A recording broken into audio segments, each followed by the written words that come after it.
Hey everyone, so welcome to the next day. We were dealing with this fuel tank and on the one that's actually being in production. Remember, I screwed up this surface a little bit while drilling the hole. And so I was like, oh crap, now I need to do a block off plate because I conditioned that up.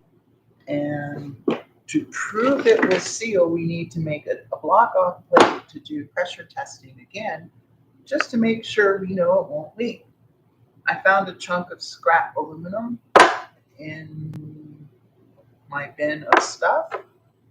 And then now I'm going to talk a little bit about how I go about making things. All right, so we're going to bring you up. How do we do this? Oh, so by the way, I found out I was watching my own videos. Imagine that. Narcissist much? Not really. I found out that you see the video normal. It's reversed on the screen for me, so maybe I can point the right way. Like this is my left, but you're right. So, anyhow, okay, this is not scrap metal. This is the filler cap thingamajig Dilio. Put that there. All right, so how's things? Now, this tank, please don't be loud. And I'm going to bring you in a little close, or not. We'll bring you in a little close. Now, let's turn this so it makes sense for you. Okay. Whoa, careful. You know, a person probably could have planned ahead. All right, so you can never assume anything about locations of holes, especially on plastic, doubly especially when it's an aftermarket part. I know how the folks built these holes. They plotted out on the original piece. They kind of did an XY map real quick, like of the hole and the locations. Then they said, well, let's add 2%. And they drew a line and did some measurements, did a couple punch marks, and then they drilled the holes by hand. So just looking at it, this one looks closer to here, like it's raised up. In fact,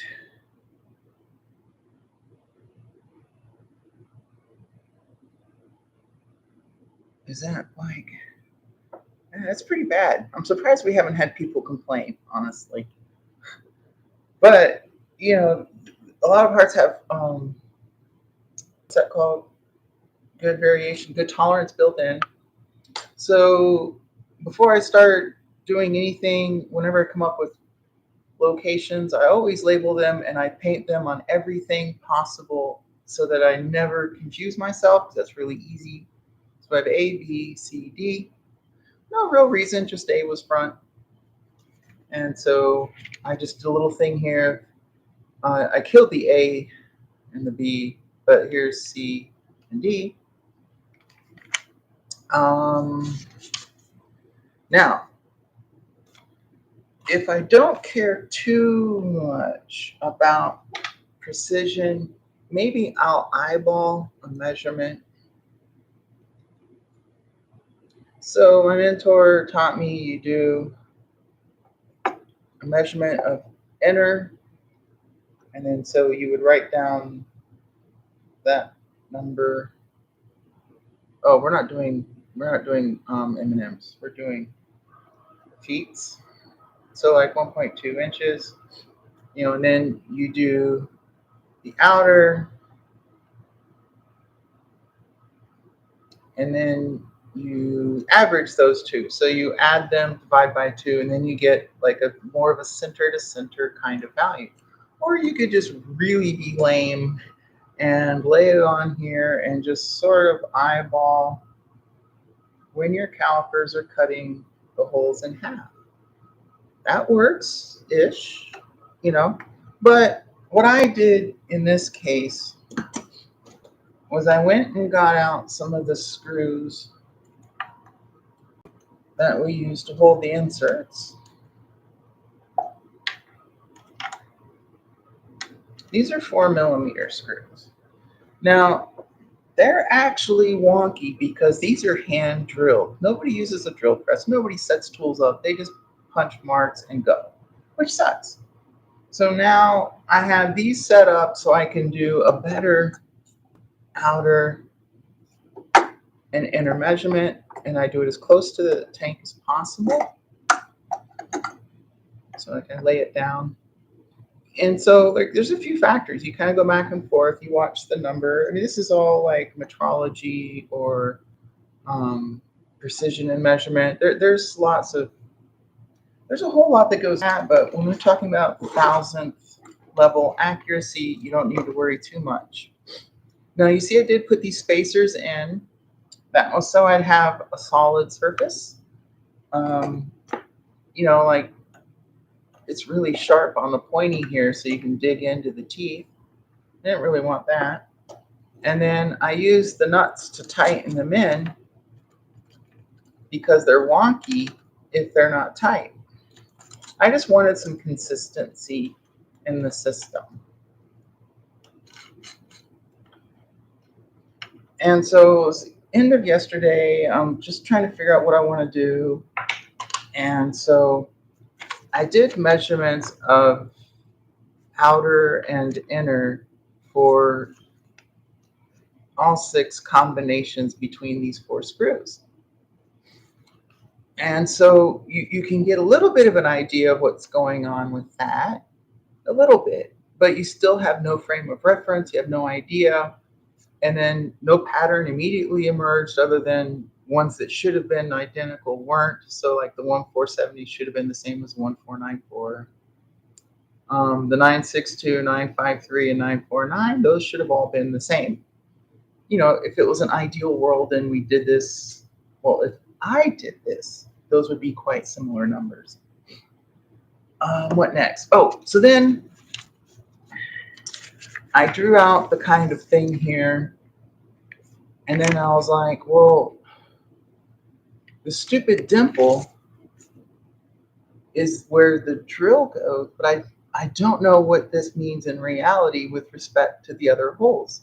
So when I recreate my plate, it would be great if the hole I had for the guide was centered about that dot. So it's like, okay, cool, that's our origin. Well, there we go, fine. So then I did kind of cheese out. I just used, same deal. I used the that in there, but then I only did one measurement. I did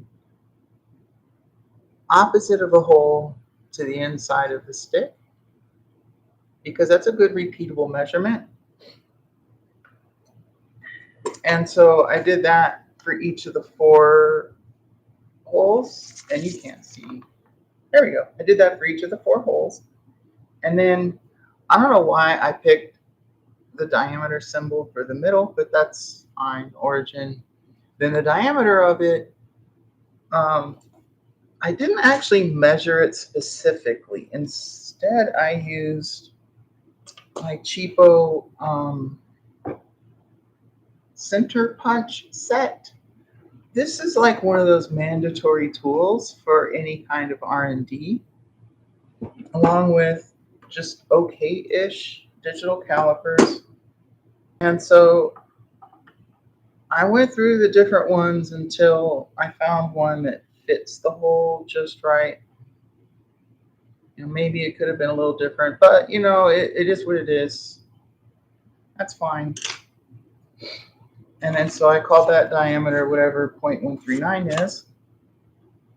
Now for kind of the involved in all of this, trying to figure out where holes are.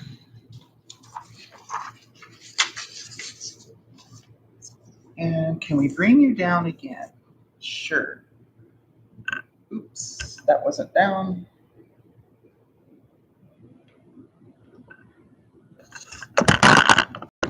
I know that's loud, I'm sorry. Okay. So this is like geometry or trigonometry, geometry, whatever. That stuff you learned with a compass in grade school. I took the numbers recorded, and I actually just typed all of these into a spreadsheet, and then I had another column with their averages. So I knew all of these distances. So one thing that kind of became apparent was they were pretty consistent along the center axis. And I'd seen how they do their design, so this made sense. They got, let me use this poker. They got here to here and here to here in a straight line and equidistant. They did a good job with that. So I put in the origin, a thing of diameter this, and I'm not sure we're printed to scale or not. 1677 CBC. Okay, no, that's not right. CA 1208, CA 1214. Okay, so we're actually really close. This is probably 1-to-1 scale. You know, if your printer says it did it and you have a PDF and there's no shrinking or expanding, it might be to scale. I'm pretty sure this is. Yeah. So we start off with the assumption these are good values. So I set up constructor line from this vertex to here. That's that same measurement of diameter B. That would be B2 diameter, this one. And then based off of AB measurement, which is this arc, CB measurement, which is this arc, and DB measurement, which is this arc. I actually drew 3 circles in CAD. Then I did an oval, and I cut the 3 circles, and then I deleted the rest of those circles. Now, when you zoom in a lot, what I got here was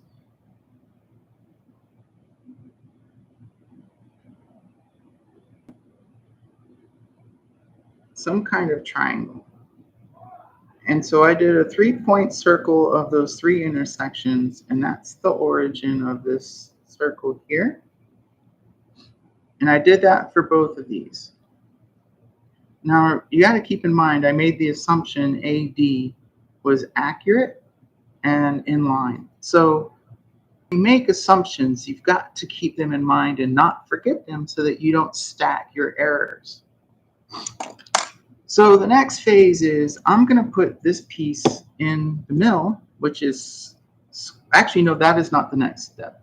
The next step is I'm going to put this piece into the lathe. And I'm going to drill a hole in the middle that is the same immediate size that I'm going to use for the 4 screws. And it's going to be in the center.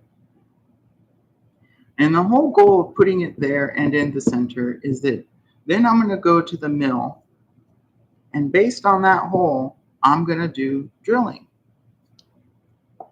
Now, I went ahead and did a rotation of A, B, C, D to put them on a square, because milling machines do squares a little better. Now, once there's a hole here in the center, I can put this in the mill, and I have a little bit of a notch in one of the soft jaws that will accept a curve. And so this is all really crude. So you're not going to use this for really precise stuff, but this is going to be 4 times more precise than we need for what we're doing. So I'm going to get a drill bit, the same one from the hole, and I'm going to keep moving the mill table until the drill bit goes into that hole without bending. And that's a great way to find a center. Now, once I have that center, I'll probably just go to relative and zero out the X and Y, and then go to these different coordinates and drill each of the 4 holes. And so I aligned it so that A and B are on the same line. They're in the same plane. So therefore, I only need to move the X once. X? The Y. I only need to move the Y once. And then I go 6, 2, 6 one way, drill a hole, and then go to 5, 6, 9 the other way, drill a hole. So you can see we're 80 thousandths off, or 2 millimeters off from what would be ideal. I mean, that's lame. And then, I'll drill my 4 holes around the perimeter. I'll put the and now here I can just leave everything on. I can take the part sort of back out. Probably the thing to do would be to leave it on a corner, mark them on here, which is A, B, C, D, and then go see if it'll screw into the tank without issue. That would mean I got the holes perfect. If they were not, like if you look through them and they look pretty close, you're probably great. But then we've got the issue of some of the screws are bent, and so we might need a bigger hole. And we've got enough slack in our system, we'll probably drill a hole that's somewhere around 4.5 millimeters. I'm going to go get something real quick.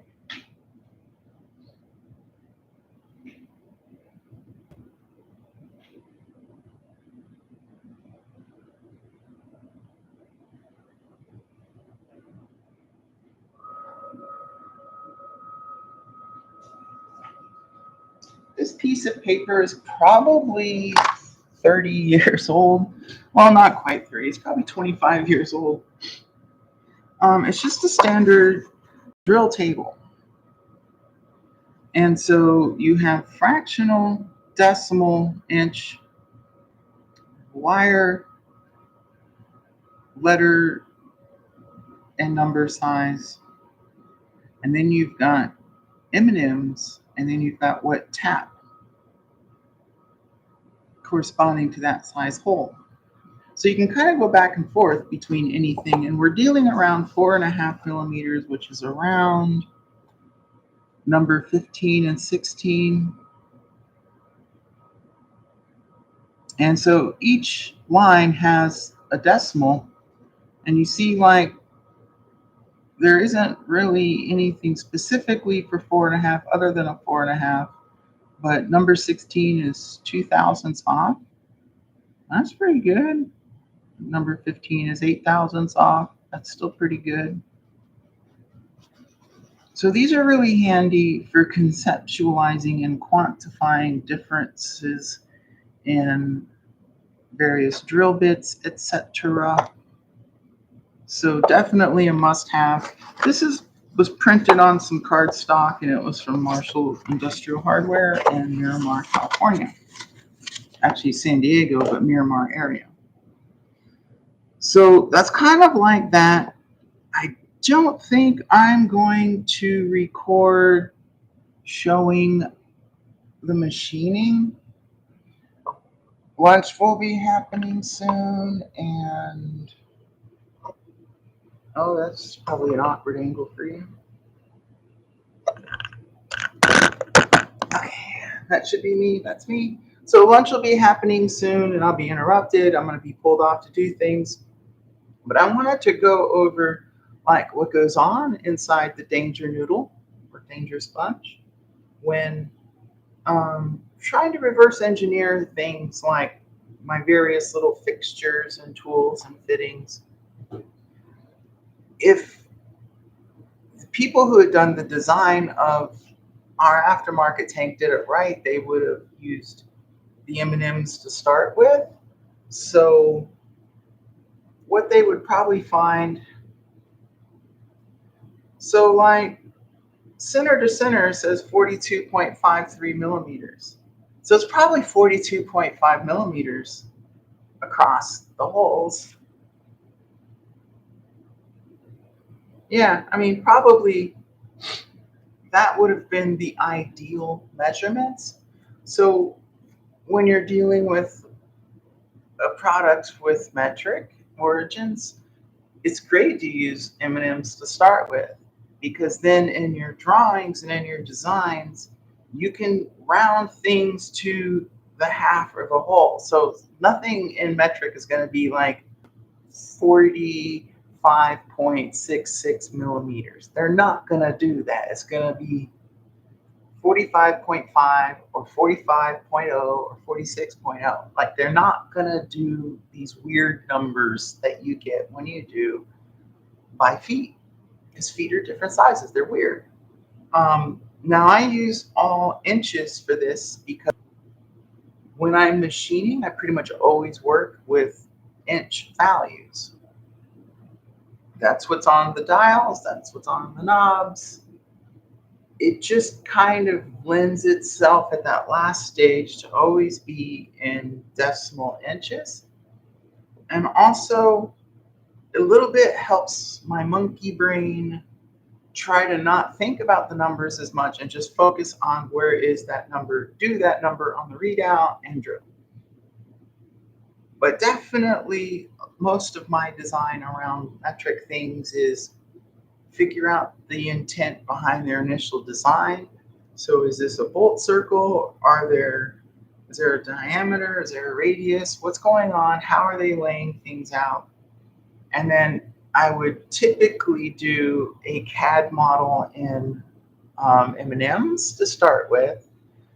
Then when I go to do um, anything actually machining, I always make notes for going to the table with the DRO, the digital readout. So I make my notes and I kind of clearly put all of the measurements and I always put them in inches. So you might have to open your model again and then convert it to inches, or perhaps your CAD program, you can just throw a lever and then it switches all the numbers for you. Depends on your software. I used a thing called Rhinoceros. It is an okay CAD tool. Anyone starting on modeling, I would say just go to AutoCAD, log in, get the free thing, and run that and learn that. AutoCAD is great. It's parametric. It has a history. It can build on things. You can do sketches. You can base things on older sketches. It lets you have a foundation of your design and start layering nuance on top of that. Then if you change something down here, everything above it in the design tree follows to that movement. So if you say, well, this hole is a half an inch from that hole, then it'll move to the new place. Rhinoceros does not have any of that. It simply has the lines on the piece of paper you've got that you drew. I paid money for it. It's what I learned on, and I regret that. But it's okay. It's a great surface modeling tool, and then I can make great, pretty sketches to go to the mill and the lathe. Yeah, so the problem with Rhino is you can't just move something that you started your design around. You've got to literally, I end up with like 30 layers of trash and complicated designs in case I go back to something old and I'm like, oh crap, that was wrong. And then I'll end up with a whole bunch of numerical files in a sequence to do that. So that's pretty obnoxious. Just saying, start with AutoCAD, call it a day. It's free, you just need the internet. So while I was out after work, I went to the place, your local friendly hardware store, and then they have this pack with 2 red rubber sheets. This thin one is really reminiscent of the design of, I remember taking apart that original tank. You can't buy that part anymore, so like just forget it. So once I'm done with this, I'll put it on top of the rubber, and then probably I'll know these holes line up, and then I'll put this above a tank and then use a punch, and it might just punch the holes out altogether, which would be great. And then I'll hobby knife around the perimeter, and I'll leave it solid in the middle, and then this will have the blank for the drill guide, and we're going to have a 2-in-1 tool. Without the rubber, it's a drill guide, add this rubber, and then it's a pressure testing verification device. Let's see. So it was kind of funny. I walked into the place and I said, "Hey, I need a rubber like this, but without a hole." And the poor guy was like, "Blink, blink, blink." I go, "I got you," and he's like, "Yeah." Uh-huh. So this actually probably came from their plumbing department at that store 3 years ago. I don't know. I remember buying this. It's hard to get things without holes in the middle. And so if I wanted to use this, I could. Then I'd have to make 4 more holes around another piece and leave it solid in the middle and not a drill guide. But that's not ideal. I'd rather put the time into making an ideal gasket and just reuse the drill guide, call it a day, good to go. All right, so I think that's that. Yeah, that's that. Um, yeah. So next up, we're going to be doing that machining and then that test fitting, then cutting this, and then we're going to see if that tank holds air or not. Because even with all of the prep work done and all the holes made, I have what it takes to seal it, pressurize it, hold air, and dunk it in the water again to make sure we don't have a leak. That's what we're going to do. So thanks for watching. A little bit more insight into Crazy Nerd Brain. And I always like to explain why, and that's why I do these. That's why I love YouTube and watching how other people think.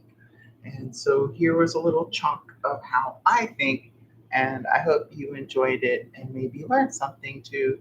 I don't know, maybe, or at least gave you something to think about how to learn something, which is probably better. Anyway, let me put my thing on the end, and thanks so much.